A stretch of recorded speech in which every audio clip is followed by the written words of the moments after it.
ॐ सहना भवतु सहनौ भुनक्तु सह वीर्यं करवावहै तेजस्विनावधीतमस्तु मा विद्विषावहै। ॐ शान्तिः शान्तिः शान्तिः।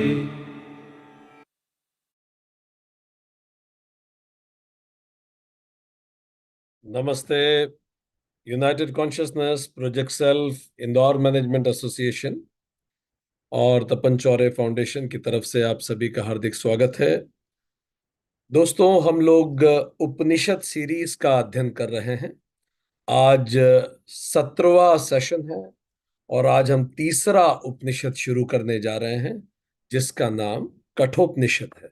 इससे पूर्व में हमने इंट्रोडक्शन टू उपनिषद्स, ईशावास्य उपनिषद और केनोपनिषद पूरा किया है। तो चलिए आज एक बिल्कुल नए और भारतीय उपनिषदिक दर्शन के एक रूप में सबसे महत्वपूर्ण और सबसे ज्यादा कोट किए जाने वाला उपनिषदों में से एक कठोपनिषद का अध्ययन शुरू करते हैं। कितने लोगों ने ये बात सुनी है कहीं भी? स्वामी विवेकानंद ने अक्सर वो कहा करते थे, उठो, जागो और रुको मत जब तक लक्ष्य प्राप्त ना हो जाए। कितने लोगों ने सुना है? साधुवाद स्वामी जी को उन्होंने दुनिया के सुदूर कोनों में उठो जागो और लक्ष्य प्राप्ति तक रुको मत, ये जो गूंज थी कठोपनिषद की 1.2.4 कठोपनिषद दुनिया भर में उन्होंने पहुंचाई। स्वामी जी ने जहां भी गए उन्होंने शक्ति का संदेश दिया। स्वामी विवेकानंद हमेशा कहते थे कि ये आत्मा जो है ये कमजोरों द्वारा प्राप्त नहीं की जा सकती। कितने लोगों ने कभी भी स्वामी जी की स्पीचेस में सुना या पढ़ा है कि वो हमेशा बलवान होने की बात करते थे? कहते थे कि आस्तिक वो है जो स्वयं में विश्वास रखता और नास्तिक वो है जो स्वयं में विश्वास नहीं रखता। कितने लोगों ने इस प्रकार की बातें सुनी है? ये जो अगर आपने सुना है, ये कठ उपनिषद 1.2.23 से लिया गया है। नयम आत्मा बलहीनेन लभ्य, यह आत्मा कमजोरों द्वारा प्राप्त नहीं की जा सकती, ये घोष करता है कठोपनिषद। आध्यात्म और आत्मज्ञान ये कमजोरों का विषय नहीं है, हारे हुओं का विषय नहीं। स्वामी विवेकानंद कहते थे, मुझे नचिकेता जैसे बस 10-12 लड़के मिल जाएं तो मैं इस पूरे देश की सोच को एक नई दिशा दे सकता हूं। इस कदर शक्ति है नचिकेता में, जिसकी कहानी हम लोग पढ़ना शुरू कर रहे हैं। ये स्वामी विवेकानंद के one of the most favourite Upanishad में से। वो कहते थे, उपनिषदों में इसके समान सुंदर और कोई ग्रंथ नहीं मिलता। He always used to say it is the most beautiful scripture. ये उपनिषद है अ डेट विथ डेथ, ये मृत्यु उपनिषद है। चलिए समझते हैं इसमें। विवेकानंद जी को प्रणाम करके, उन ऋषियों को प्रणाम करके जिन्होंने ये हम तक सरल भाषा में उपलब्ध कराया। हमारे अस्तित्व के दो छोर हैं। एक तो जब जीवात्मा शरीर में आता है उसको हम कहते हैं गर्भधारण हुआ, जन्म हुआ। एक तरह से गर्भोद्धारण संस्कार हम सबका हो चुका है। और दूसरा, जब जीवात्मा शरीर को छोड़ देता है, इसी को मृत्यु कहते हैं। इस समय अंतिम संस्कार होता है इसके बाद। तो प्रथम गर्भोद्धारण और अंतिम हो गया, अंतिम संस्कार हो गया, मृत्यु को प्राप्त हो गए। तो इस प्रकार का जो इसके बीच में इन दोनों छोर के मध्य जो घटता है वही जीवन है। इस दौरान जीवात्मा उस शरीर के माध्यम से पूरा जो एक्सपेरिमेंट करती है, इस जन्म और मृत्यु के बीच के जो एक्सपेरिमेंट है, यही पूरा हमारा जीवन है। This is what is life. और ये पूरा एक्सपेरिमेंट गर्भ में आने के मृत्यु तक, इसको हम जीवन कहते हैं। पर जीवन चक्र ये पूरा नहीं है। गर्भ से मृत्यु जीवन है, और मृत्यु से पुनः गर्भ ये एक अप्रकट विषय है जिसमें इंसान की हमेशा से रुचि रही है। तो सर्कल ऐसा है, गर्भ से मृत्यु, मृत्यु से पुनः गर्भ, गर्भ से मृत्यु, मृत्यु से पुनः गर्भ, और ये चक्र चलता रहा। पर गर्भ से मृत्यु के बीच में जो होता है वो मुझे पता है, पर मृत्यु से गर्भ के बीच में जो होता है वो अप्रकट है, वो नहीं पता। पर सबकी रुचि का विषय है। हर व्यक्ति जानना चाहता है मृत्यु के बाद क्या होता है, पर कोई भी व्यक्ति मरना नहीं चाहता। ये जटिलता है। उससे भी बड़ी जटिलता, मरना सबको ही पड़ता है। और एक और जटिलता, मृत्यु के बाद क्या होता है ये तो मर के ही बताया जा सकता है। और जो मर मर गया तो फिर वो बताएगा कैसे? और जो बता रहा है वो मरा नहीं। ये बड़ी Catch-22 सिचुएशन है। इसीलिए इस प्रकट हिस्से में जब जीवात्मा रहती है गर्भ और मृत्यु के बीच में, तो इस देह से उसे बड़ा मोह हो जाता है, एक्सपेरिमेंट से बड़ा मोह हो जाता है। और जब देह का अंत होता है तो एक डरावनी स्थिति लगने लगती है। जानना सब चाहते हैं पर मरना कोई नहीं चाहता। चूंकि देह अंत के उपरांत क्या होता है इसका अनुभव हमें नहीं है, इसीलिए ये इंटरेस्ट का सब्जेक्ट रहता है। कई लोगों के लिए भय का विषय रहता है, कई लोगों के लिए कौतूहल का विषय होता है। माइकल जैक्सन कभी नहीं मरना चाहते थे। डॉक्टर्स की टीम उनके इलाज के लिए रहती थी। हर पल हर क्षण उन्होंने प्रयास किया कि वो जीवित रहे। हर जीव ये प्रयास करता है, पर आज तक कोई सफल नहीं हुआ। हम आते हैं और हम जाते हैं। अभी अभी हम पढ़ते थे, ब्रायन जॉनसन एक 45 वर्षीय वेनिस के बिजनेसमैन है, बिलीनियर है। वो 16 करोड़ रुपए से अधिक खर्च कर रहे हैं, $2 मिलियन से अधिक खर्च कर रहे हैं, केवल अपनी उम्र को 18 साल बनाए रखने के लिए। इतना इतना लोग निवेश करते हैं जस्ट टू रिमेन यंग और डेथ को पुश कर सके। वैज्ञानिक भी आजकल विदेशों में डेथ की तारीख पता लगाने का पूरा प्रयास कर रहे हैं। डेथ एंजाइटी का विषय रहा है।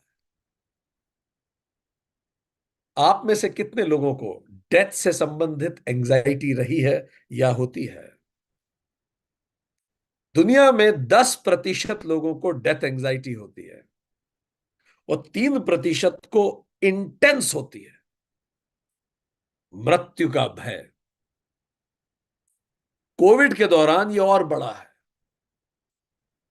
डिप्रेशन, ईटिंग डिसऑर्डर, ओसीडी और डेथ एंजाइटी। तो डेथ एंजाइटी रिसर्चर्स बताते हैं, जनरली जो लोगों को होती है वो भी बताते हैं, 4 एक प्रकार की डेथ एंजाइटी होती है। एक तो कई लोगों को, हाथ खड़ा करते जाएं अगर आपने, आपके दिमाग में ये बात अक्सर आती है, प्रोसेस ऑफ डेथ से थोड़ा घबराहट होने लगती है कि मरना तो ठीक है सर, पर वो जो प्रोसेस है इट शुडंट बी पेनफुल। क्योंकि कई बार वो पेनफुल प्रोसेस होती है। जब जीवात्मा शरीर त्यागता है तो किस रूप में, किस स्थिति में शरीर है, वो मुश्किल का विषय बनता है। सो आप में से कितने लोग इस पे कई बार विचार करते हैं, प्रोसेस ऑफ डाइंग पेनफुल ना हो, इस तरह का विचार? ठीक। दूसरा, कुछ लोग ये अक्सर बैठ के सोचते हैं, ये थोड़ा उनको एंजाइटी करता है कि क्या होगा मरने के बाद। कुछ कहते हैं स्वर्ग, कुछ कहते हैं नर्क। क्या होने वाला है? कितने लोगों के दिमाग में इस तरह के विचार भी आते हैं, हाथ खड़ा कर। स्वाभाविक है।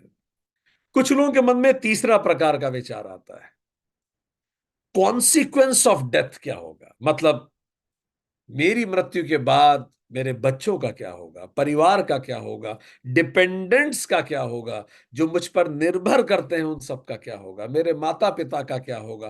कितने लोगों के मन में ये विचार एंजाइटी का विषय कई बार बनता है, या कई बार ये कंसर्न का सबब बनता है। ये तीसरा विषय है जिसको डेथ को लेके लोग विचार विचार करते हैं। ठीक। और भी कई विषय जिसको लेके लोग विचार करते हैं। चौथा,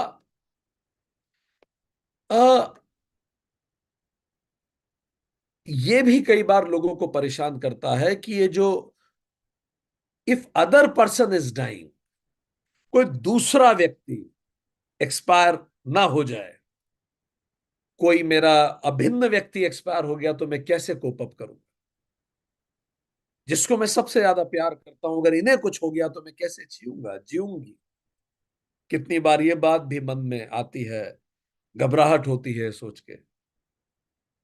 ये एक अगला विषय है जिसको लेके लोग अक्सर मृत्यु पे विचार करते हैं। एक कुछ लोगों के मन में ये भी आती है पांचवी बात कि मृत्यु,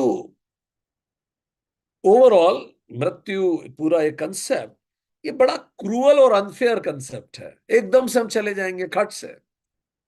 कई लोगों को लगता है थोड़ा अनफेयर कंसेप्ट है, थोड़ा क्रूअल कंसेप्ट है। आप में से कितने लोगों को यह भी महसूस होता है?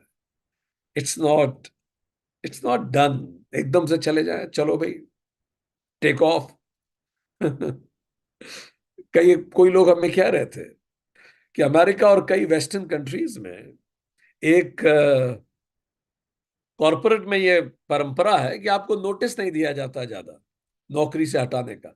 आपको अभी कहा जाएगा 1 घंटे में आप जाइए, 3 महीने की सैलरी दे देंगे, but you won't get notice immediately. Even if you are a CEO, you may be told to leave the office in an hour. तो कई लोग कहते हैं कि सर नोटिस तो देना चाहिए, तो हम ये सोचते हैं भाई ये तो एक नौकरी है, पूरा जीवन हमें नोटिस देता है क्या? किसी भी पल कह देता है चलो भाई टाइम टू गो।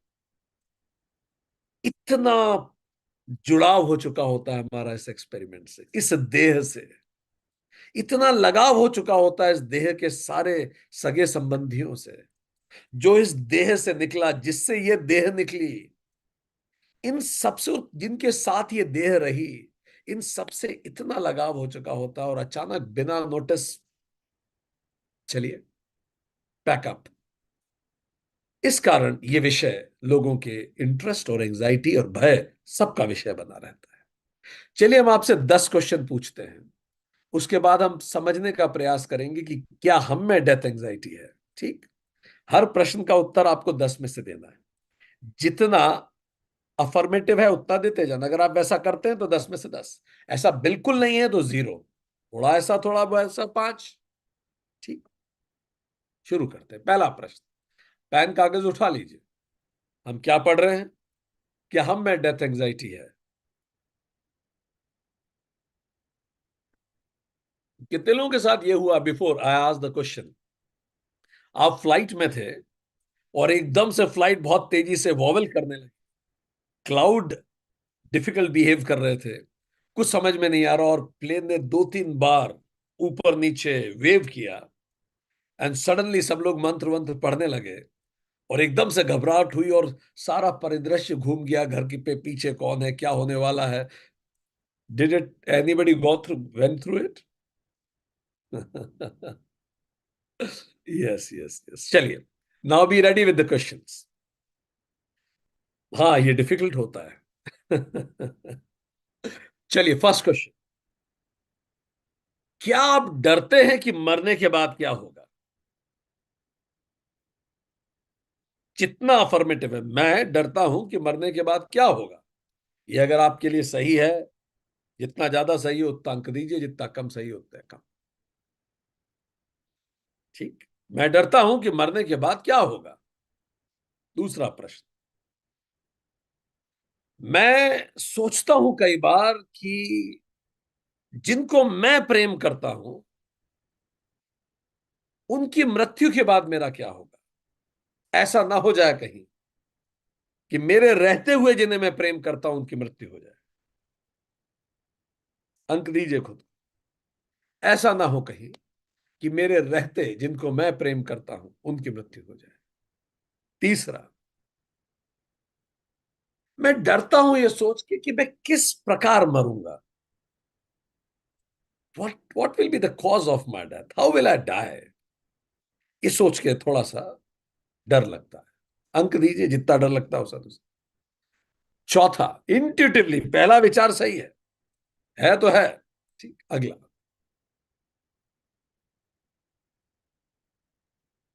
चौथा प्रश्न, मैं चिंतित रहता हूं कि मेरे मरने के बाद परिवार का क्या होगा। बच्चों का क्या होगा, माता पिता कैसे रहेंगे, सगे संबंधी कैसे रहेंगे, मुझ पे जो डिपेंडेंट हैं वो कैसे रहेंगे। मैं ये सोच के कई बार डरता हूं। पांचवा प्रश्न, मैं ऐसी जगहों को अवॉइड करना चाहता हूं जो मृत्यु की याद दिलाते हैं, जैसे शमशान, हॉस्पिटल्स, ऐसे सीरियल्स, ऐसी मूवीज जो मृत्यु की याद दिलाए, मैं उन्हें अवॉइड करता हूं। ये पांचवा प्रश्न।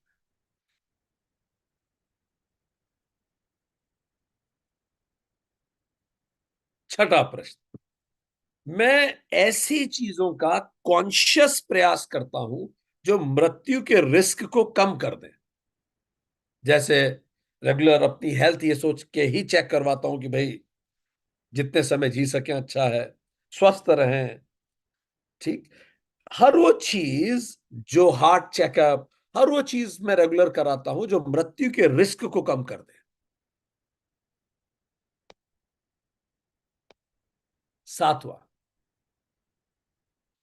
मुझे मृत्यु के बारे में बात करने में घबराहट होती है। मैं ज्यादा बात नहीं करना चाहता मृत्यु के बारे में। अच्छा है, पता है, ये जाना है, पर आई डोंट लाइक टॉकिंग। ठीक, आठवां प्रश्न, मृत्यु का विचार मेरे रोजमर्रा के जीवन और रिश्तों को प्रभावित करता है। मृत्यु का विचार मेरे रोजमर्रा के जीवन और रिश्तों को प्रभावित करता है। बहुत अच्छा। नवा, मृत्यु से संबंधित दृश्य अक्सर मन के सामने आ जाते हैं। मृत्यु से संबंधित दृश्य अक्सर मन के सामने आ जाते हैं। 10वां और अंतिम प्रश्न, अपनी मृत्यु के बारे में सोचकर मैं सैड महसूस करता, दुखी महसूस करता। चलिए अब जल्दी से टोटल कर दीजिए और जो भी टोटल आया है वो लिख डालिए चैट बॉक्स में। देखें हमारे यहां एवरेज डेथ फियर क्लास में कितना है। ठीक है, लिख दीजिए अपना कितना परसेंटेज। ओके, जितना अंक आपका उतना फियर है। ठीक है, जितना प्रतिशत है आपका। ठीक, ठीक, या ये डेथ एंजाइटी का परसेंटेज आपके सामने है। बहुत अच्छा, लिखते जाइए, लिखते जाइए, लिखते जाइए, लिखते जाइए। हम्म, ठीक है, ठीक है, किसी में भी चिंतनीय स्तर तक तो ये नहीं पहुंचा है, विच इज नाइस। ठीक, ओके। इसी डेथ फियर को योग सूत्र में अभिनिवेश कहा जाता है। मैं बना रहूं इसकी लगातार प्रयास हर व्यक्ति करता है, कम अधिक। चलिए बहुत अच्छा, अब आगे बात करते हैं। सो हमने ये जाना कि हमें ये विषय क्या है उपनिषद का और एंजाइटी कितनी स्तर की है। इस अप्रकट विषय पर भारत के प्रकांड ऋषियों ने संयम किया और अपने ध्यान से उस ज्ञान को अर्जित किया जो सदा से गुप्त था, क्योंकि वो मृत्यु और गर्भ के बीच में है, गर्भ और मृत्यु के बीच में नहीं है। वो अप्रकट ज्ञान था, उन्होंने से प्रकट कर दिया। इसको उन्होंने कहा मृत्यु विज्ञान। बड़ी साइंटिफिक इन्होंने इसकी एनालिसिस किया। उन्होंने घोषणा की जानने के बाद कि मृत्यु अस्तित्व का कौमा मात्र है, शरीर और देह के अतिरिक्त कुछ नहीं बदलता इससे, बस शरीर बदलता है, देह बदल जाती है, पर इसके अतिरिक्त कुछ नहीं। स्वयं योगेश्वर श्री कृष्ण ने देशना दी, घोषणा करी उन्होंने, जातस्य ही ध्रुवो मृत्यु, ध्रुवम जन्म मृतस्य च, तस्मात् अपरिहारे अर्थे त्वम शोचितिम न अहर्षि। जातस्य ही ध्रुवो मृत्यु 2.27, जिसका भी जन्म हुआ है उसकी मृत्यु अटल है, ध्रुवो मृत्यु। और उतना ही अटल ये है, ध्रुवम जन्म मृतस्य च, जिसकी भी मृत्यु हुई है उसका जन्म भी अटल है, अटल है। तस्मात अपरिहार्य, ये तो अपरिहार्य है, ये बदला ही नहीं जा सकता। तो फिर उसका शोक क्यों करना? कृष्ण कह रहे हैं शोक उसका करो जिसमें कुछ कर सकते हो। जब आप एक तिनका भी इधर उधर नहीं कर सकते तो किस चीज का शोक, किस चीज की चिंता? भारत में इन्हीं मंत्रों ने भारत की आजादी की अग्नि को प्रज्वलित किया। यही तो मंत्र थे जो लोकमान्य तिलक, मदनलाल ढींगरा, ऐसे कितने सारे लोग इससे प्रेरित हुए। जब तक आप मुक्त नहीं होते ये चक्र चलता रहेगा। ये जीवात्मा का चक्र है। जब तक आप जीव से रिलेट कर रहे हैं ये चक्र चलेगा। ये कृष्ण जीवात्मा के लिए कह रहे हैं। आत्मा तो न कभी पैदा होती है न कभी मरती है, वो तो अजन्मा है, अचला है, अमर है। ये बात किसकी हो रही है? जीवात्मा की। जीवात्मा का मतलब जो खुद को जीव मानता है, जो खुद को जीव की तरह जीता है, उसके लिए तो ये निश्चित है। पर जो ब्रह्म है वो तो अचला है, वो तो जन्म मृत्यु के परे है। मदनलाल ढींगरा एक बड़े संभ्रांत परिवार से आते थे, महान क्रांतिकारी। उनके पिता बहुत रिच थे, पावरफुल थे, अंग्रेजों के विश्वास पात्र थे और पूरी तरह से ब्रिटिश जीवन जीते थे। किंतु मदनलाल ढींगरा यहां हृदय में भारतीय आजादी का परवाना बन गया। और उस समय खुदीराम बोस और ऐसे कई महान क्रांतिकारियों की मृत्यु के कारण बने थे। भारत में भारतीय सीक्रेट सर्विस के जो प्रमुख थे, विलियम हट कर्जन काइली, इनके कारण बहुत सारे क्रांतिकारी इन्होंने इनकी खुफिया जानकारियों के कारण मारे गए, शहीद हुए। तो खुदीराम बोस जी ने यह निर्णय लिया कि इस व्यक्ति की हत्या में करूं। तो लंदन में उन्होंने उन्हें गोली मार दी, मारे गए विलियम हट कर्जन काइली। और भारतीय स्वतंत्रता संग्राम में मदनलाल ढींगरा ने अपनी आहुति दी। 26 साल की छोटी सी उम्र, पर देखिए ये राष्ट्र कैसे प्रेरित होता है। इनकी माता जी भगवत गीता में बड़ा विश्वास रखती थी। ये तो उतना धर्म नहीं पढ़ते थे, पर माता जी ने शायद धर्म को ही पिलाया था बचपन में। फांसी के जस्ट पहले उन्होंने क्या कहा, सुनिए गौर से। अब आप समझेंगे जातस्य ही ध्रुवो मृत, ये सब फिलॉसफीज नहीं है, इस देश ने उसे जिया है। क्या कहा ढींगरा जी ने? उन्होंने कहा फांसी को चूम के मरने से पहले, मैं अभी गया और अभी ही किसी और मां का गर्भ धारण करके वापस आता हूं भारत माता की सेवा पुनः करने। मानो कह रहे हैं बस जैसे अपन अभी जाते ना, ये गया और ये आया, क्या चिंता करना है। मैं यूं गया और मैं यूं आया, निश्चित तौर पे वो यूं गए और यूं आए ही होंगे। निश्चित तौर पे जब उन्होंने पुनर्जन्म इस भूमि में लिया होगा, पुनः राष्ट्र सेवा में भिड़ गए।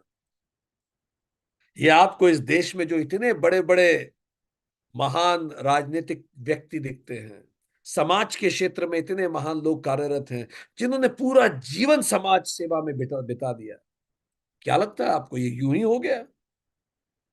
ये उनकी जन्म जन्मांतर की साधना है। आज भगवान महावीर जयंती है, इससे सुंदर पर्व क्या हो सकता है। भगवान महावीर ने कई जन्म लिए थे उससे पहले, 17 जन्म या उससे भी अधिक उन्होंने लिए। अहिंसा का धर्म का पालन किया सारे जन्मों में। तो महावीर भगवान ने जो अहिंसा का विचार रखा दुनिया के सामने, ये उन्होंने एक जन्म में नहीं पा लिया कि बस इस जन्म में आए और महावीर हो गए, ऐसा नहीं था। इस जन्म के पहले कई जन्मों वो लगातार अहिंसा व्रतधारी रहे। निथर निथर के, निथर निथर के, निथर निथर के वो जन्म आया जिस जन्म में वो स्वयं और अहिंसा एक ही शब्द के दो रूप हो गए। कितनी बड़ी बात उन्होंने कह दी। अक्सर होता है फाइट और फ्लाइट, कोई हिंसा करे तो लड़ो या भागो। महावीर जी ने कहा न फाइट न फ्लाइट, मैं बैठा हूं, जो करना है करो। तुम मेरी हत्या भी कर दोगे तो भी मैं हिंसा नहीं करूंगा। ना मैं डरता हूं, ना मैं डराता हूं, न मन में किसी के प्रति द्वेष है, न किसी प्रकार की ही हिंसा है। इस देश के मनीषियों ने जिए हैं इन मंत्रों को, ये देते हैं ये मंत्र कठोपनिषद। क्रांतिकारी ऐसे विचारक, ऐसे दिव्यात्मा धरती पे पैदा होते हैं। 2.28। अच्छा, इसी बदन लाल ढींगरा जी भी जब उनको फांसी डिक्लेयर हुई, सुनते हैं सावरकर जी उनसे मिलने गए। लंदन की बात है, ब्रिटेन की बात है। उन्होंने क्या पूछा सावरकर जी से? ढींगरा जी ने पूछा, वो 26 साल का युवा, मेरी आंखों में गौर से देखिए, कहीं आपको मेरी आंखों में मृत्यु का भय तो नहीं दिख रहा? यम का भय तो नहीं दिख रहा?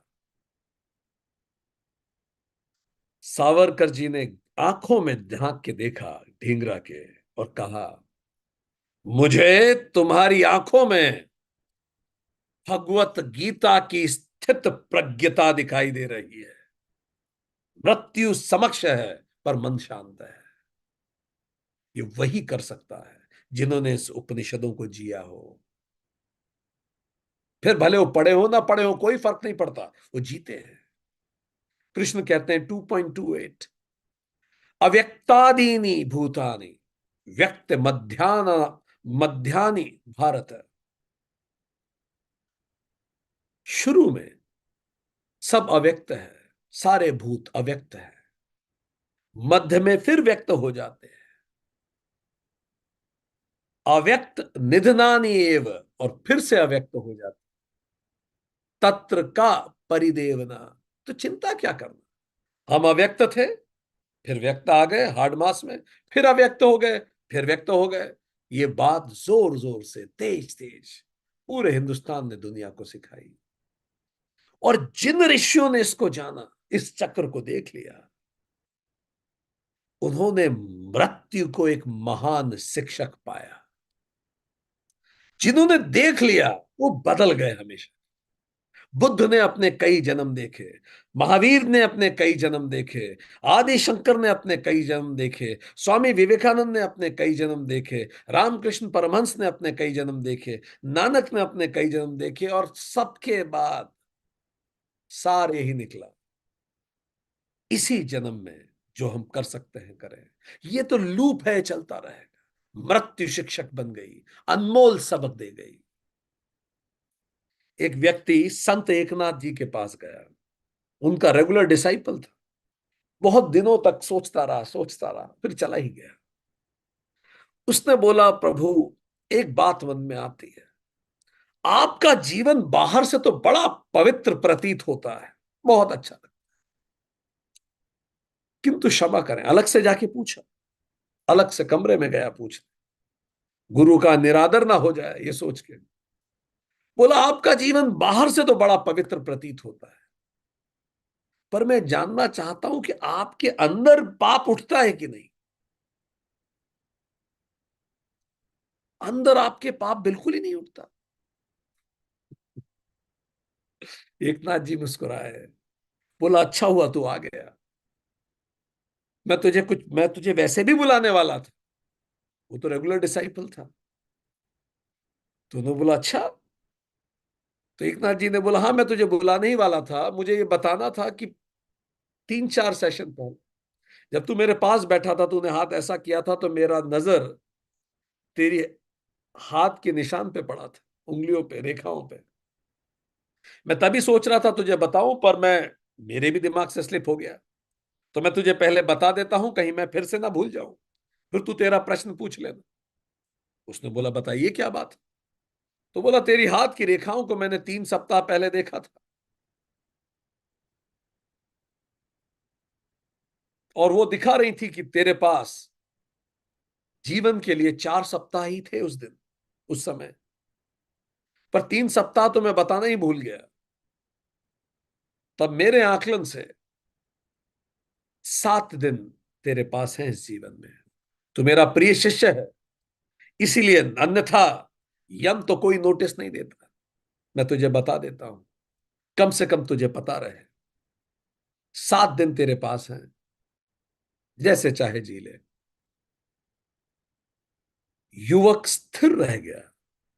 कल्पना खुद को कीजिए, एक प्रकांड विद्वान, जिसकी ज्ञान पर आप संशय नहीं कर सकते, वो अचानक आपको कहे बस 7 दिन बाकी है। Just step in to his shoes, उस व्यक्ति के शूज में उतर के देखिए। वो भौचक रह गया,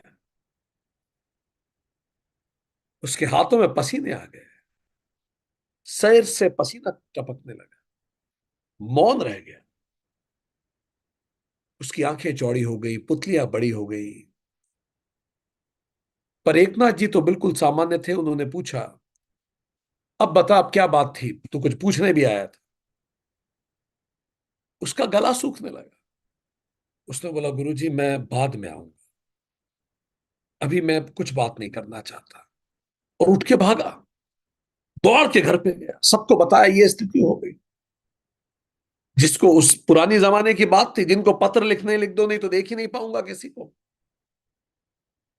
शरीर कपने लगा, मृत्यु की तैयारियां शुरू हुई। 7 दिन पहले जानकारी तो मिली गई थी।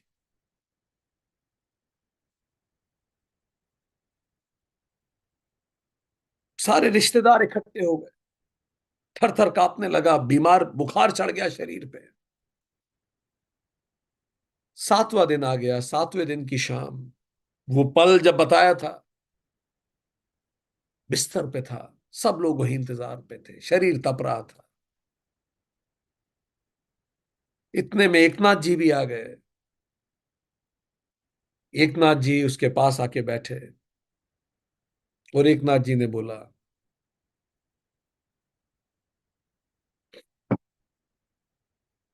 पिछले 7 दिन में क्या कोई पाप तेरे भीतर उठा। उस आदमी को एक प्रश्न बड़ा अजीब लगा। उसने बोला, क्या गुरुजी, क्यों एक मरते हुए आदमी से आप मजाक करते। गुरुजी ने फिर से पूछा, पिछले 7 दिन में कोई पाप उठा तेरे अंदर?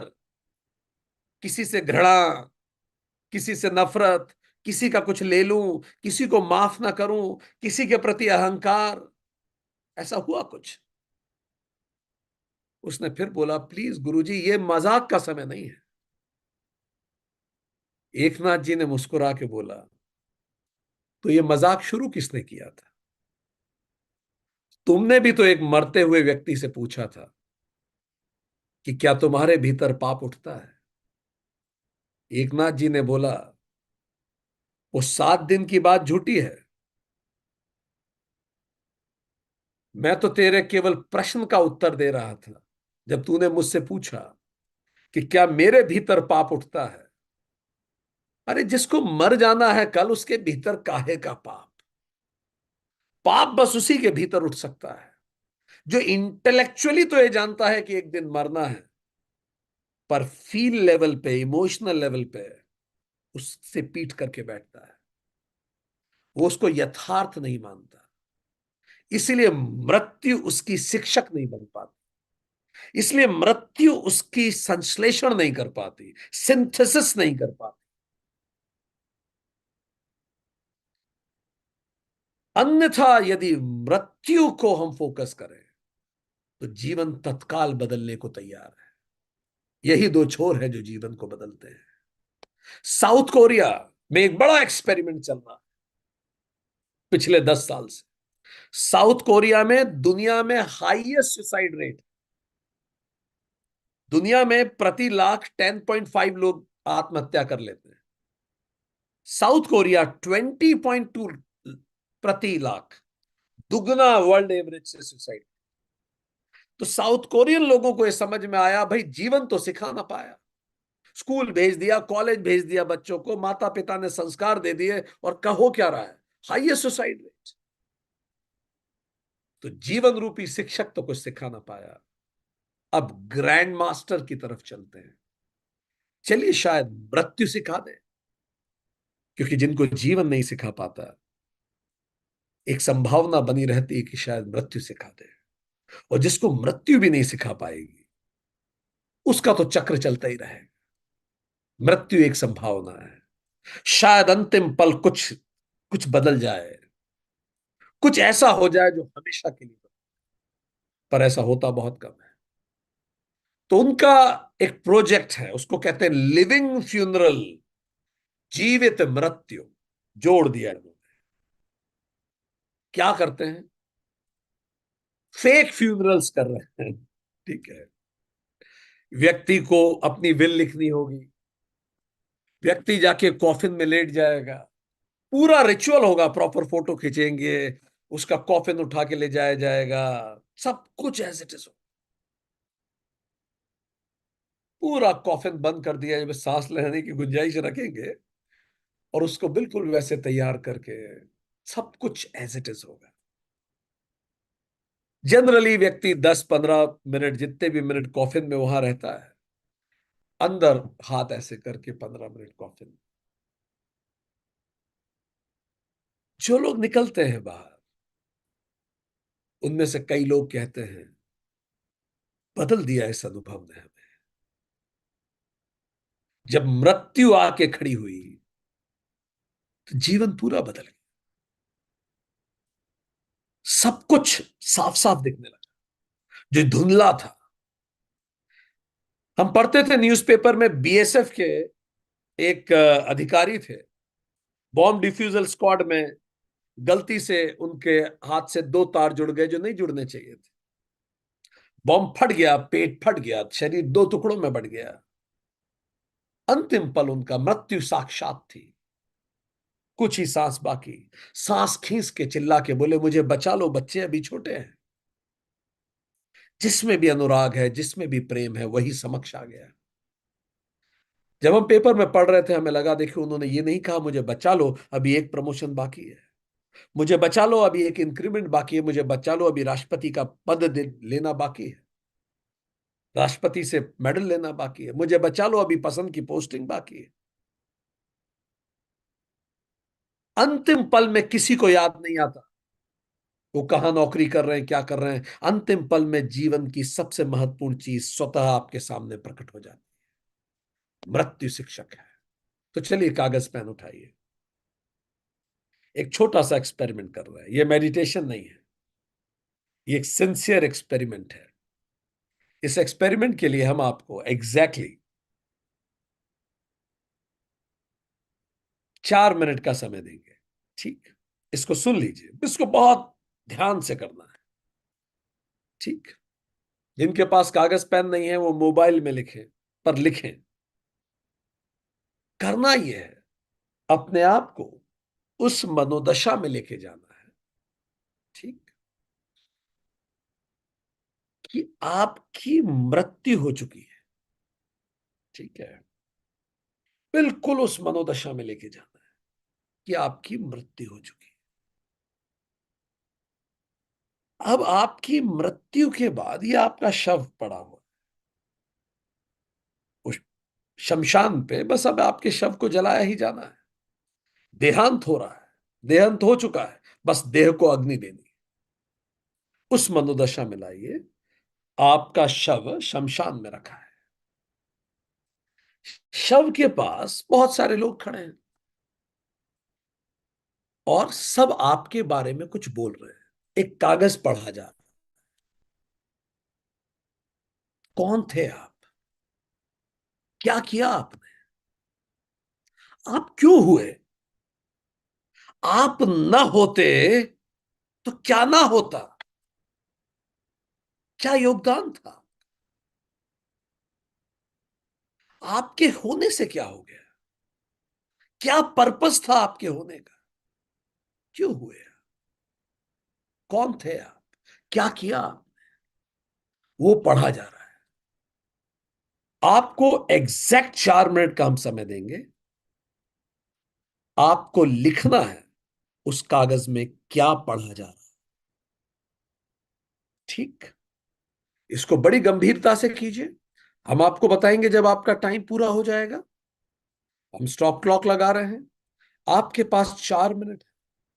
आपका शव यह है, शव के सामने खड़े होके एक कागज पढ़ा जा रहा है आपके जीवन के बारे में। बहुत गहराई से, ईमानदारी से इसको कीजिए, जितनी सिंसियरली आप कर सकते हैं।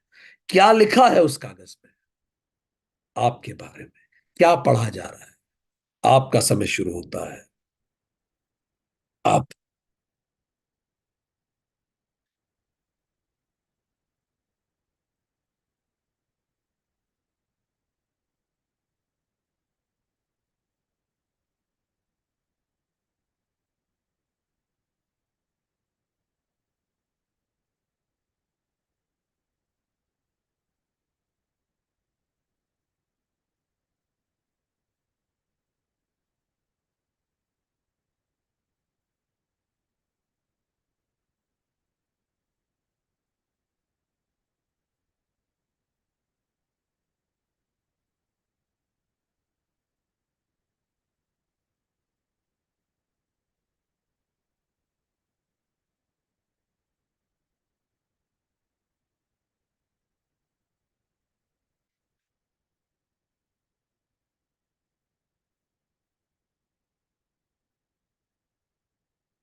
Time up, stop, perfect.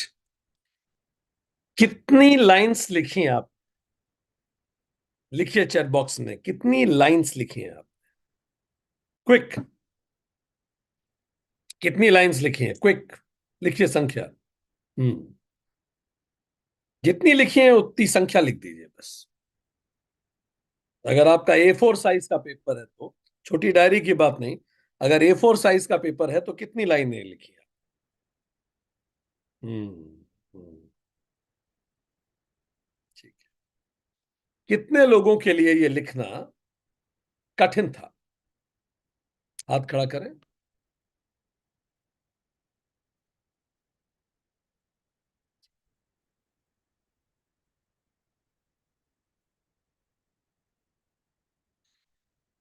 ये एक एक्टिविटी है जो हम आपको दे रहे हैं, इसको बैठ के लिखिएगा। जितनी गंभीरता से आप इसको लिखेंगे, ये मदद करेगी मृत्यु को शिक्षक बनाने के लिए।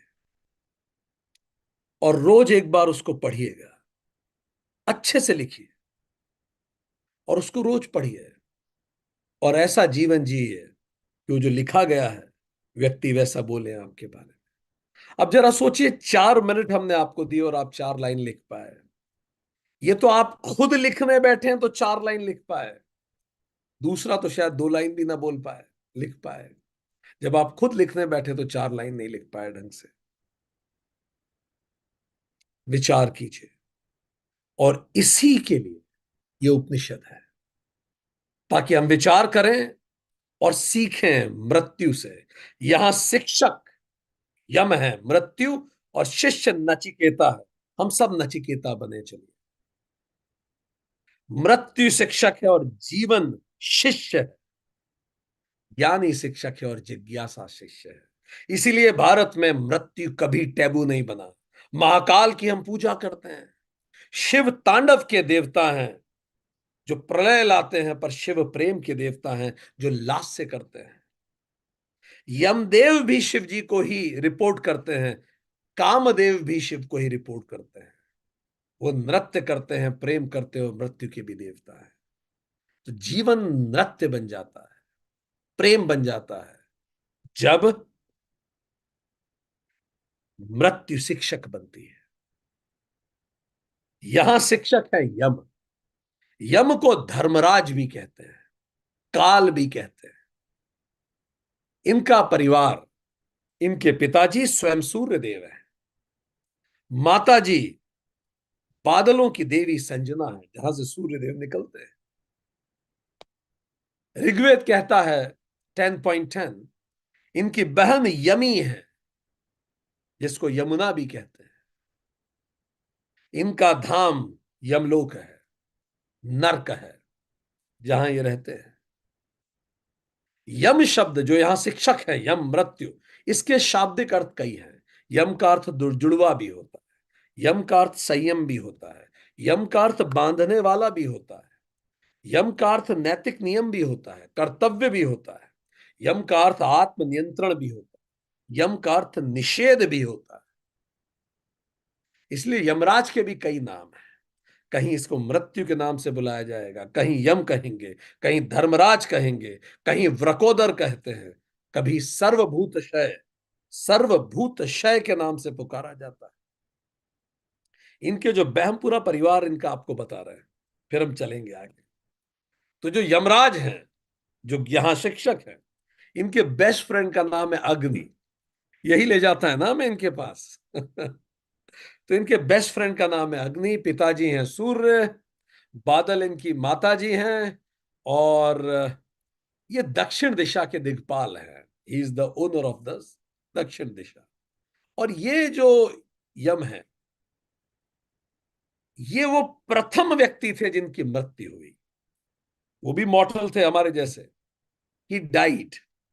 तो जब वो मृत्यु प्राप्त करने की, वॉज द फर्स्ट पर्सन जिसकी मृत्यु हुई, और बहुत ज्ञानी थे।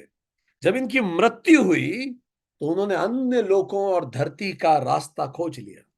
वो यहां से गए तो उन्होंने अन्य लोकों का रास्ता खोज लिया।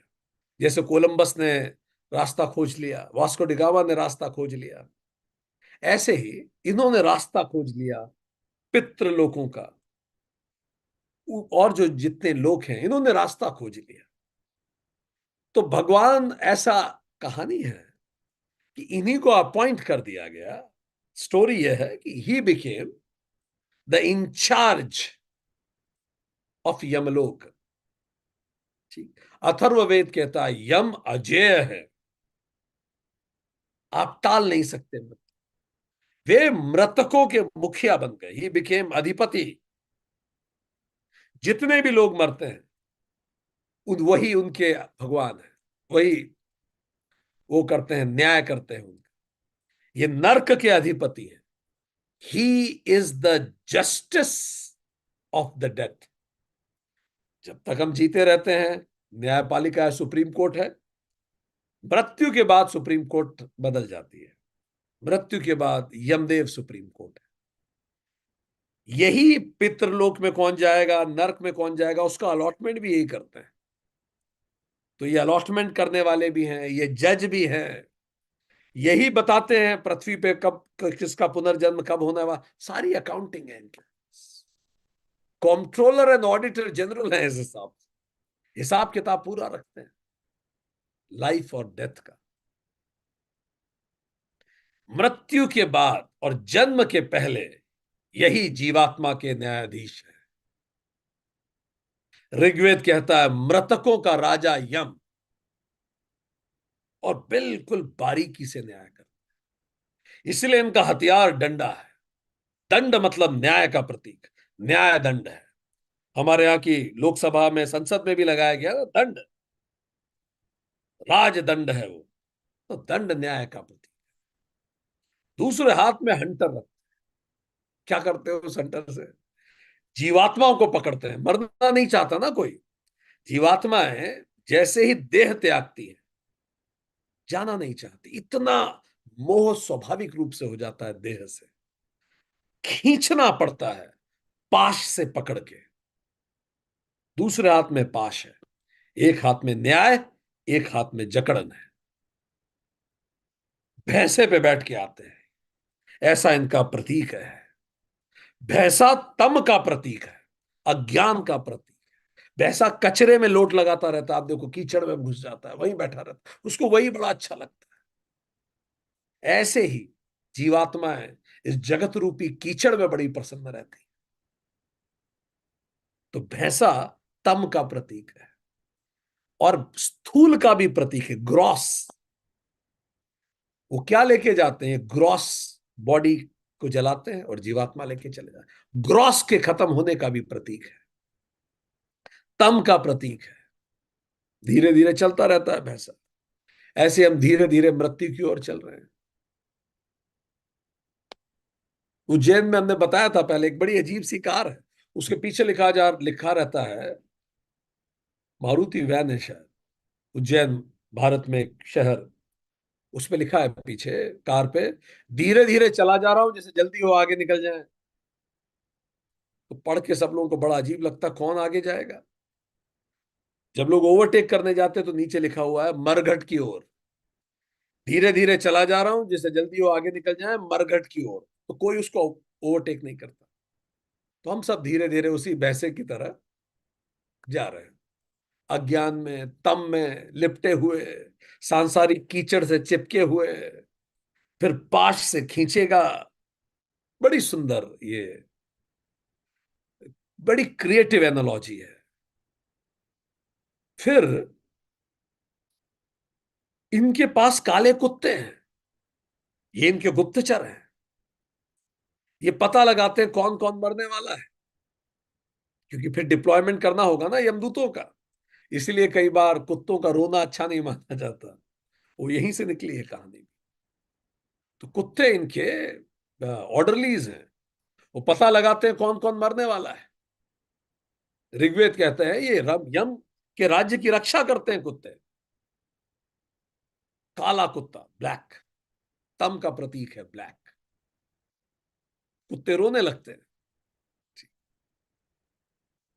फिर कुछ और जानवर भी इनके पेट हैं, ऑर्डरलीज हैं। अब जब जीवात्मा चली जाती है तो एक्सचेंज का काम, कम्युनिकेशन का काम पितरों से हम लोगों का, इनके एक और मैसेंजर है कौवे, वो करते हैं। वो आके बैठते हैं हमारी छत पे, कहते हैं काऊ काऊ। काऊ means how are you, how are you. So वो मैसेंजर है, लेटर्स डिस्पैच वहां से, हम अपनी बात बताएं वो। इसीलिए हम श्राद्ध पक्ष में उनको खाना खिलाते हैं, ताकि वो जाके बताएं कि भाई आपके मैसेंजर आए थे तो हमने अच्छा ट्रीट किया। सोचिए, आपके पिताजी किसी को भेजें, आपकी कहीं पोस्टिंग है, आप कहीं और है, आपके पिताजी अभी कहीं और है, किसी को भेजें जो पिताजी का रिप्रेजेंटेटिव बन किया है, और आप उसको अच्छे से ट्रीट ना करें तो। हम प्रॉपर श्राद्ध में बुलाते हैं, आओ आओ, प्रॉपर खाना खिलाते हैं, और उन्हें बोलते हैं बोलिएगा हम बहुत याद करते हैं, और जहां वो हैं प्रसन्न रहे, हम उनको ध्यान करते हैं, हम उनको रिस्पेक्ट करते हैं। We love him, we love them. तो कौवे, भैंसा, कुत्ता, ये सब इनकी टीम है। इनकी टीम में एक और बड़े महत्वपूर्ण व्यक्ति हैं, उनको आप सब जानते हैं, इनका स्टाफ है वो, चित्रगुप्त महाराज। ये अकाउंटेंट हैं, ये ऑडिटर जनरल है। वो तो कंट्रोलर जनरल है, ये हम, ये ऑडिट, पूरी अकाउंटिंग लिखी है इन्होंने। कब कब कितनी बार गलत विचार आया, खट से लिख लेते हैं, पेन हाथ में लेके बैठे रहते हैं, खट से एंट्री। कब का कितना अच्छा किया, खट से एंट्री। पॉजिटिव माइनस दोनों की एंट्री चल रही है। जितना अच्छा सोचा असेट में जुड़ता जाएगा, जितना खराब सोचा लायबिलिटी में एंट्री करते जाते हैं। और उनकी एक रजिस्टर है बड़ा सुंदर, तो रजिस्टर का नाम है अग्रसंधानी। उस रजिस्टर में लिखते हैं, संधान कर रहे हैं सब चीजों। और यही जब हम पहुंचते हैं ऊपर, तो ये रजिस्टर खोल के रख देते हैं यमराज के सामने। यह है साहब हिसाब किताब। इसने एक बार अपने ऑफिस में उस व्यक्ति के लिए मनी मन बहुत बुरा सोचा था, हालांकि बुरा कर नहीं पाया, पर सोचा था बुरा। ये देखिए अकाउंट में लिखा हुआ है। हर कर्म लिखा जाता है। कर्म का मतलब every thought, every speech, every action is accounted for. You will be accounted for every word you spoke, every thought you entertained, every act you did, accounted for। क्योंकि यही मिलके हमारे कर्म बनते हैं, और अगर कर्म सही नहीं तो हम रियलाइज कैसे करेंगे खुद। तो सेल्फ रियलाइजेशन के लिए इन सब का जिमी पेशी सामने रख दी जाती है। फिर सब लोग बैठते हैं और चर्चा ये होती है, कैसे इंप्रूव करोगे। ऐसे जैसे एक विद्यार्थी होता है, आप में से कितने लोग गए हैं, आप में से कितने लोग वहां गए हैं कि अपने बच्चे की पीटीएम में कितने लोग गए हैं, पेरेंट टीचर्स मीट में, हाथ खड़ा करें। और जब आप पेरेंट टीचर्स मीट में गए हैं तो वो आंसर शीट खोल के दिखाती है ना टीचर, ये देखिए, ये देखिए, ये यहाँ इधर गोल लगा है, इधर रेड लगा है, इधर रेड लगा है। वो फिर वो कहती है कैसे करेगा आप बताइए, जब इसने इतना गलत गलत कर रखा है, इसको ये स्पेलिंग नहीं आती, ये नहीं आती, वो नहीं आती। फिर आप कहते हो यार तुम्हें तो पढ़ाया था। बस यही हम सबके साथ होता है। वो मार्कशीट जब खुलती है तो फिर यमराज भी कहते हैं अच्छा बड़े प्रेमी है। यहां कोई टेरर नहीं है, ये प्रेम है, मिलके बात हो रही है। जैसे टीचर पेरेंट मिल रहे हैं, तो पेरेंट कौन है, पेरेंट हम खुद हैं। और नीचे जो जीवात्मा है वो बच्चे हैं। हम आके भूल जाते हैं पर्पस क्या है हमारा, हम ऊपर पहुंचते हैं तो पेरेंट बन जाते हैं। तो फिर सोचते हैं, हम खुद भी बैठ के सोचते हैं, यमराज के साथ सोचते हैं। और फिर हम कहते हैं हाँ गलती तो हुई है, अब अगली बार और सुधार करते हैं, चलिए नया लाइफ प्लान बनाते हैं। यमराज बोलते हैं ठीक है फिर, तो ये ऐसे करो कि यहाँ महाराष्ट्र में सतारा जिले में चले जाओ, वहां एक लेडी प्रेग्नेंट होने वाली हैं, वहां चले जाओ और इस प्रकार का घर अलॉट कर देते हैं। और कैसी कैसी सिचुएशन चाहिए लाइफ में, देखो पिछली बार ऐसा हुआ था, बहुत बिगड़ गए थे, तो ऐसा करें इस बार पिताजी जल्दी चले जाएंगे, ऐसा बना दें। फिर आप बताते हैं कि हाँ ऐसे कर दें। ऐसी प्लान बनेगी which will make us think, and then we come back. And it's a difficult plan. नीचे आके हमें वो डिफिकल्ट लगता है, और ऊपर हम खुद बना के आते हैं। So it's a beautiful thing जिसमें हमारी मदद करते हैं। ठीक। हमारे पितृ, जो पितृ का लोक वही देख रहे हैं, सारे हम सब जो ऊपर जा रहे हैं, यमराज उनको संभाल रहे हैं। उल्लेख आता है, ये समानः समनसः पितरो यम राज्ये तेषाम लोकः स्वधा नमो यज्ञो देवेषु कल्पत्थाम।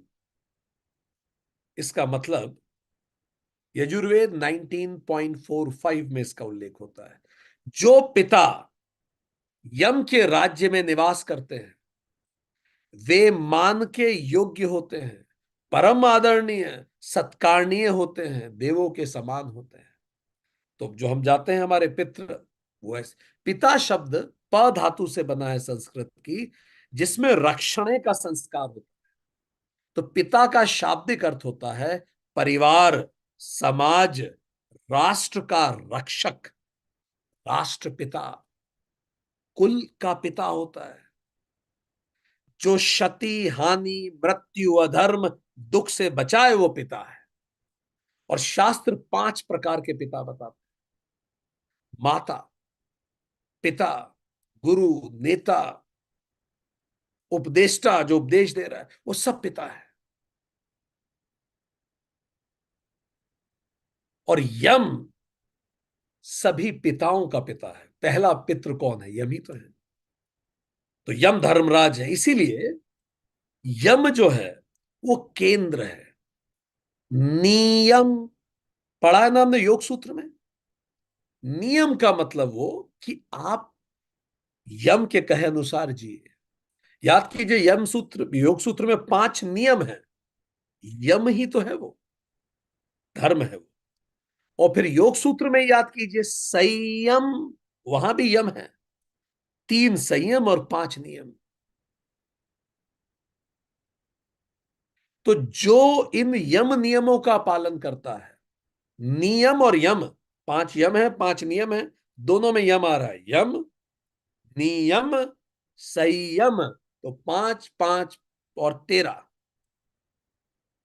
13 जो इन 13 का पालन करके जीवन बिताए वह यम के राज्य में निवास करने वाले पितर हैं।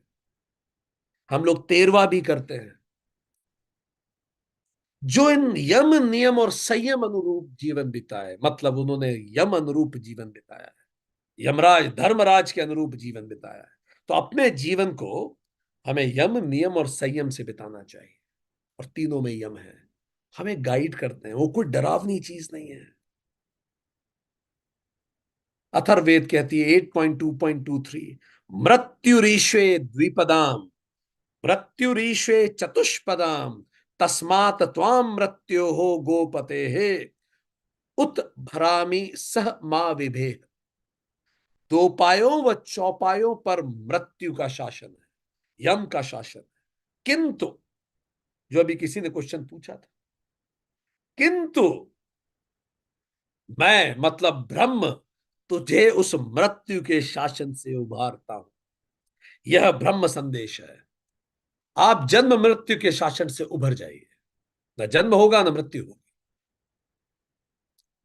जन्म भयंकर है और ब्रह्म को क्या कहते हैं? अभयंकर। तो आत्म चिकित्सा करें अपनी। आत्म चिकित्सा कैसे? यम नियम संयम। यम नियम संयम कर लिया तो यम को साध लिया, मृत्यु सध जाती है, मृत्यु के परे चल जाते हैं। यम बड़े लोकप्रिय देवता हैं। यम वो देवता हैं, भले राम जी का नाम ना हो वेदों में, भले कृष्ण जी का नाम वेदों में ना हो, पर यम वैदिक देवता है। उपनिषदों में नाम आता है यम का। कठोपनिषद में यम और नचिकेता ही संवाद है। यम का उल्लेख महाभारत में आता है। युधिष्ठिर के पिता हैं यम, धर्म राज युधिष्ठिर के पिता है। यक्ष प्रश्न, यक्ष बन के युधिष्ठिर से इन्होंने ही तो पूछा था अपने बेटे से कि ये लायक है भी कि नहीं। जो पानी पीने गए थे, महाभारत में इंसिडेंट आता है, जो बड़े फेमस यक्ष प्रश्न है कि जब ये पांचों पांडव पानी पीने गए तो यक्ष ने पूछा, जब तक मेरे प्रश्नों का उत्तर नहीं दोगे पानी नहीं पीने दो। और जो पानी पिएगा वो मर जाएगा। वो मर गए, चारों मर गए। पर इन्होंने उत्तर दिया युधिष्ठिर ने सही सही। एक बड़ा इंटरेस्टिंग क्वेश्चन था, यक्ष प्रश्न था, दुनिया में सबसे चकित करने वाली बात कौन सी है? युधिष्ठिर ने हाथ जोड़ के बोला, प्रभु, दिन रात लोग मृत्यु को देखते हैं, फिर भी ऐसे जीते हैं मानो कभी मरेंगे ही नहीं। इतना अहंकार रहता है, ये चकित करने वाली बात है। खुश हो गए हम, मेरा बेटा पिता को पहचानता है। वन पर्व में सत्यवान सावित्री की कथा है, कैसे सावित्री ने यमराज को मनाया और अपने पिता, अपने पति की मृत्यु उपरांत पति को पुनः जीवित करने के लिए उन्हें मनाया। ऐसी कई कथाओं में यम बड़े प्रसिद्ध हैं घरों में। भगवत गीता में भगवान कृष्ण कहते हैं, कानून बनाने वालों में मैं यम हूं, कानून यम जैसा होना चाहिए। ऐसे कहावत भी इंग्लिश की, एज सर्टन एज डेथ, मृत्यु जितना निश्चित, इससे ज्यादा निश्चित क्या हो सकता है। कृष्ण कहते हैं, कानून बनाने वालों में मैं यम हूं, वो यम है। विदुर यम का ही तो अवतार है महाभारत में। एक बार जरा सी गलती हो गई इनसे। एक मांडव्य मुनि थे, उनसे गलती हो, उनको ले जाने में थोड़ा टाइम कैलकुलेशन गलत हो गया इनका, ऐसी कथा है। तो मुनि ने श्राप दिया, आप धर्मराज हैं, आपसे अपेक्षित नहीं है, आपको योग्य होना चाहिए, गलती आप नहीं कर सकते। जो धर्म ध्वज धारक है वो गलती नहीं कर सकता। तो मुनि ने श्राप दिया स्वयं यमराज को, जरा सी गलती का, आप धरती पे पैदा हुई है, एक बार फिर से मरिए आप, और आप योग्य होते हुए भी राजा नहीं बनेंगे, जैसा आपने अयोग्यता का भी परिचय दिया है। हालांकि फिर वो विदुर बन के पैदा हुए, दासी पुत्र बन के पैदा हुए। सबसे ज्यादा योग्य थे तीनों भाई, धृतराष्ट्र से भी ज्यादा, पांडु से भी ज्यादा योग्य थे, पर दासी पुत्र थे, नहीं बने। तो ये कहानी ये बताती है, धर्म की चक्की इतनी पसली पीसती है, पतला पीसती है, कि हम तो इंसान है, धर्मराज तक नहीं बचते हैं। ये नियम सबके लिए एक जैसा। कृष्ण और बलराम भी इन्हीं से विनती करके, भागवत पुराण में उल्लेख आता है, सांदीपनी जो ऋषि थे उनके मृत पुत्र को वापस मांगते हैं। ब्रह्म पुराण में भी ऐसा उल्लेख आता है इनका। गरुड़ पुराण में उल्लेख आता है इनकी पत्नी का, श्यामला नाम की इनकी पत्नी है। यम की बेटी का नाम है सुनीता। यम के पोते का भी कहीं कहीं पुराणों में उल्लेख आता है, उसका नाम है वेणा।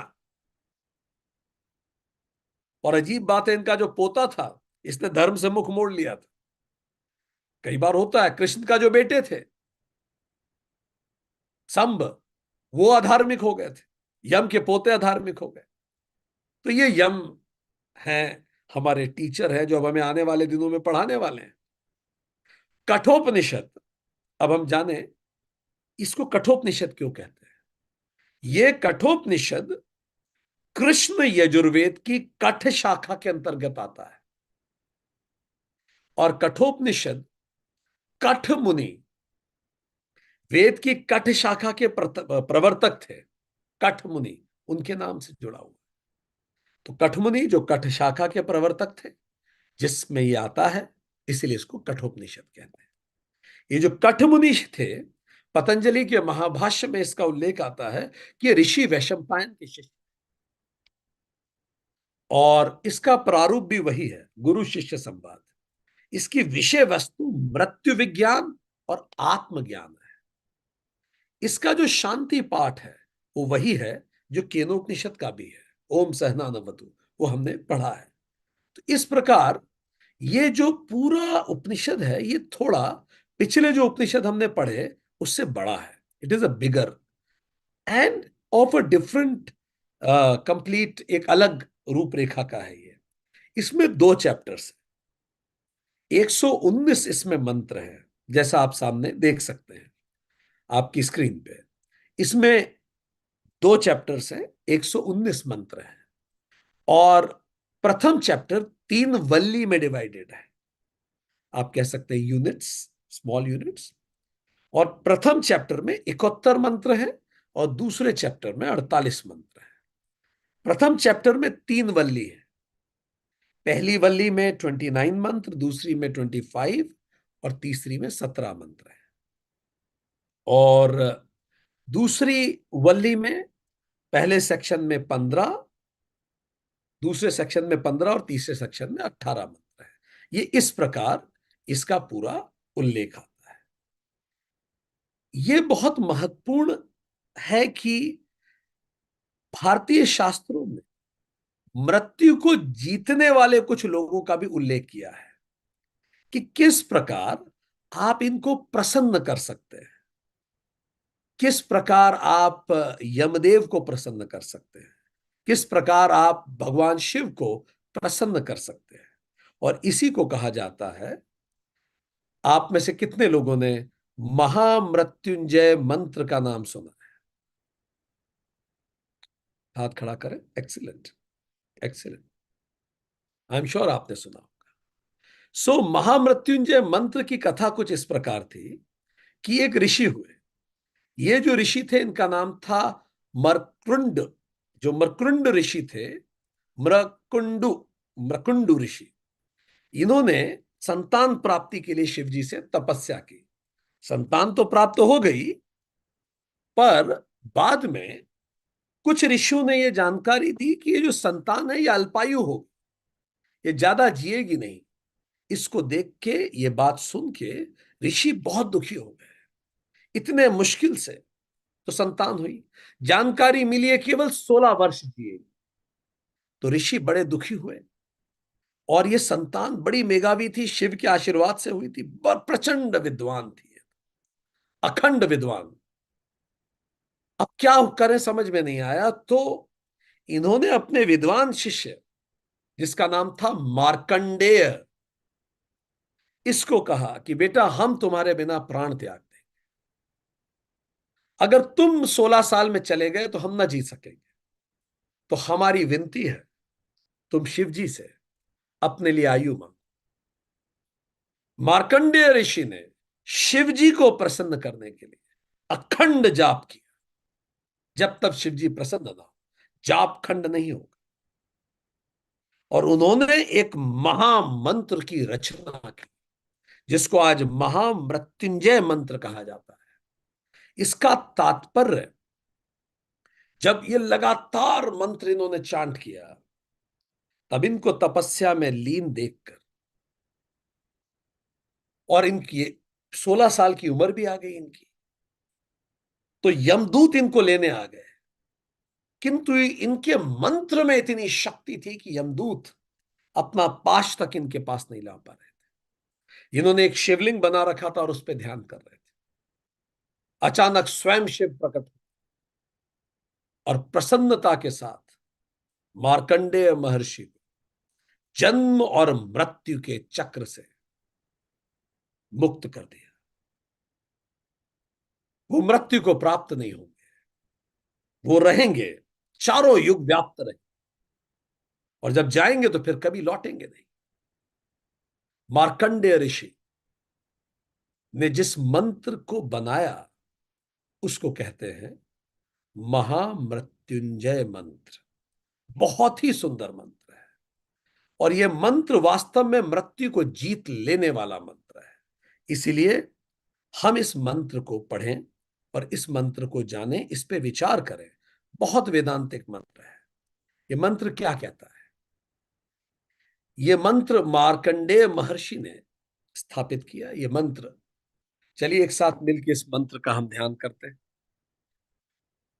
एक गहरी सांस अंदर लें। ओम त्र्यंबकं यजामहे सुगंधिं पुष्टिवर्धनम् उर्वारुकमेव बन्धनान् मृत्योर्मुक्षीयमामृतात्। ओम शांति, शांति, शांति। क्या कहता है ये? हमने क्या कहा अभी?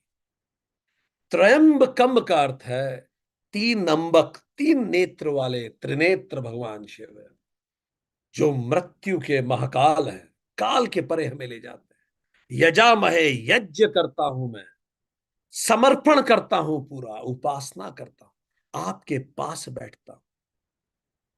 हे महाकाल, आपके पास बैठता हूं। समर्पण, पूरा अस्तित्व, ये तीनों शरीरों का समर्पण करता हूं। स्थूल, सूक्ष्म और कारण शरीर में समर्पित करता हूं। सुगंधिम पुष्टिवर्धनम, ऐसे महाकाल जिनमें सुगंध है। गंध मतलब वासना, वासना नहीं है, गलत वासना से निवृत्त जो है।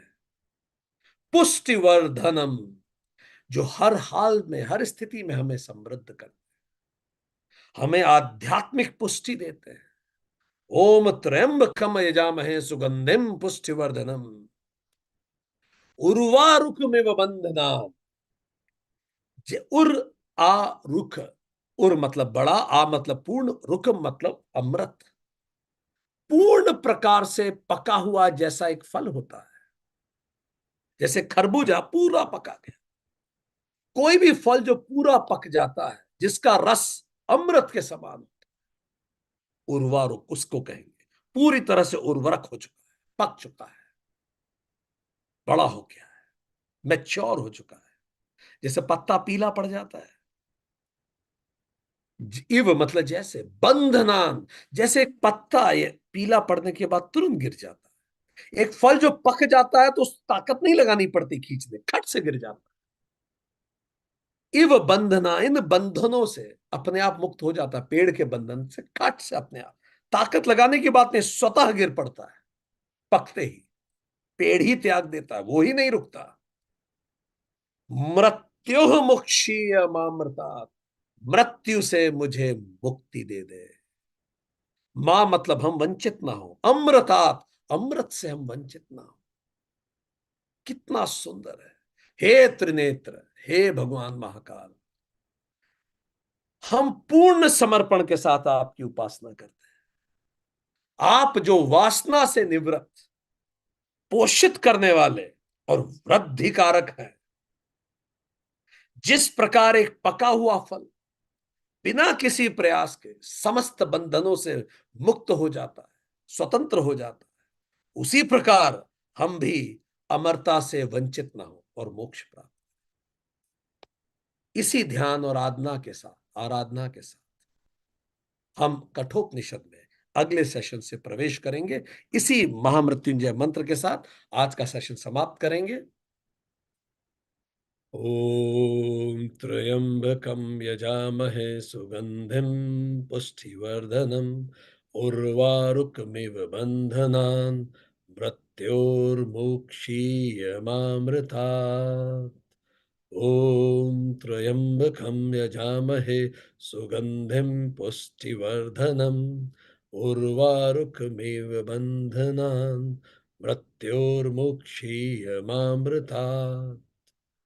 ॐ त्र्यंबकं यजामहे सुगंधिं पुष्टिवर्धनम्, उर्वारुकमिव बन्धनान् मृत्योर्मुक्षीयमामृतात्। ओम शांति शांति शांति। ओम तत्सत। आज के लिए